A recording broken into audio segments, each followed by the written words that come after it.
Hello everyone, আসসালামু আলাইকুম। কেমন আছেন আমার প্রিয় মিষ্টি আপু ভাইরা? আশা করি আল্লাহ তাআলার অশেষ রহমতে আপনারা সবাই ভালো ও সুস্থ আছেন। আমি নিজেও আলহামদুলিল্লাহ আল্লাহর অশেষ মেহেরবানিতে ভালো আছি।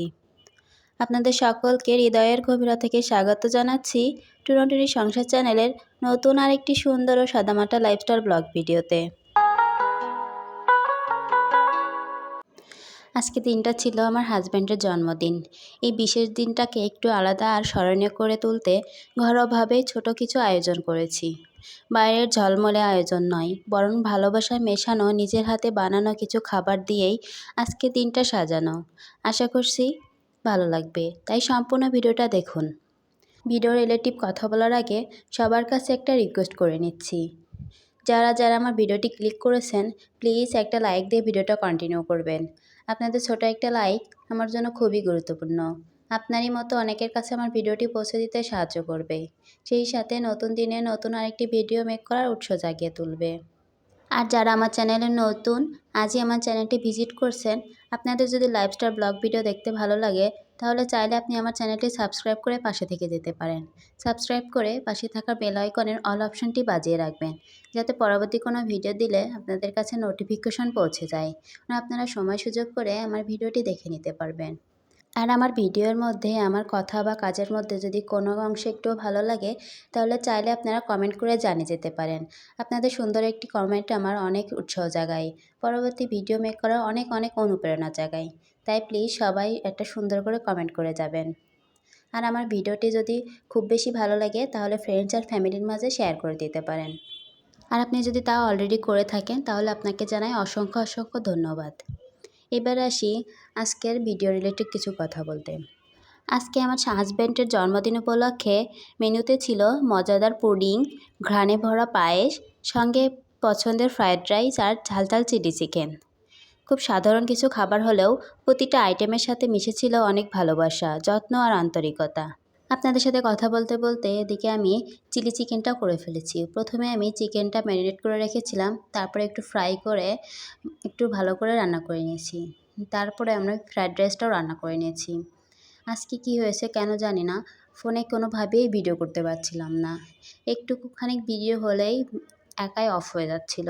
খুবই বিরক্ত লাগছিল। কোনোভাবেই আমি সব কিছুর ভিডিও নিতে পারি নাই। চিকেনটা রান্না করার একটু ভিডিও নিতে পেরেছি, তারপর আর কোনো কিছুই ভিডিও নিতে পারি নাই। তার মধ্যে আবার খুব বেশি হাতে সময় ছিল না। আমার হাজব্যান্ড সন্ধ্যার দিকে টিউশনে বের হয়ে গেছিল। ওর আজকে সবগুলো টিউশনই ছিল না, মাত্র একটা টিউশনি ছিল। আমার হাতে মাত্র 2 ঘন্টার মতো সময় ছিল। অনেক তাড়াহুড়োর মধ্যে দিয়ে যেমন রান্না করছিলাম, তেমন ফোনও আজকে অনেক সমস্যা করছিল। কোনোভাবেই ভিডিও নেওয়া যাচ্ছিল না। তাই তো আমি পুডিং এবং পায়েসটা অফ ক্যামেরাতেই করে নিয়েছি। তারপর ভাবলাম ফ্রায়েড রাইসটা একটু ভিডিও করি। তারপরেও কোনোভাবে ভিডিও করতে পারি না। তারপর অনেক কিছু ফোন থেকে ডিলিট করে, অনেক অ্যাপস ডিলিট করে দিয়েছি। গ্যালারি থেকে প্রায় সব কিছু ডিলিট করে দিয়েছি।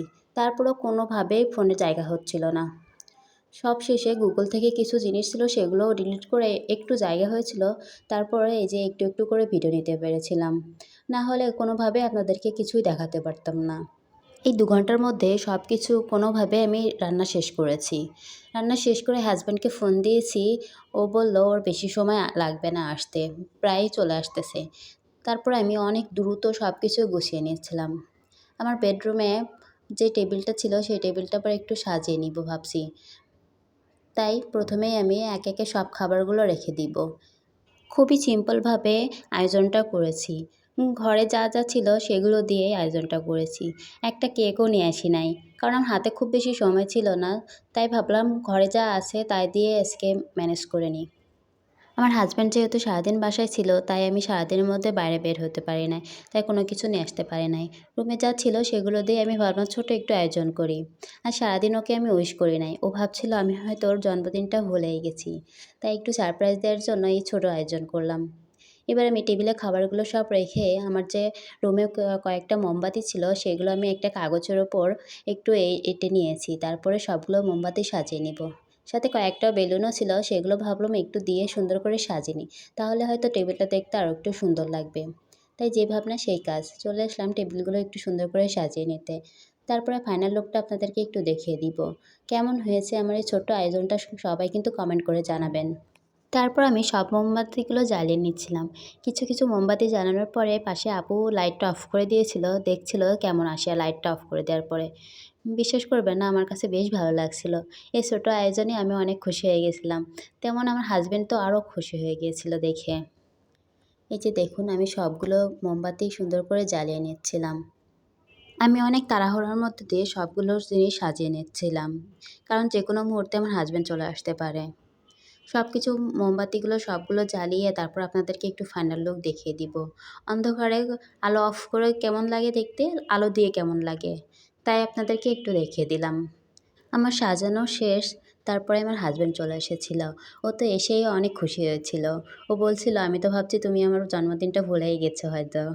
ও এগুলো দেখে অনেক খুশি হয়েছে সত্যি। তারপরে ও পুডিংটা কেটে আমরা দুজনে মিলে একটু খেয়ে নিচ্ছিলাম।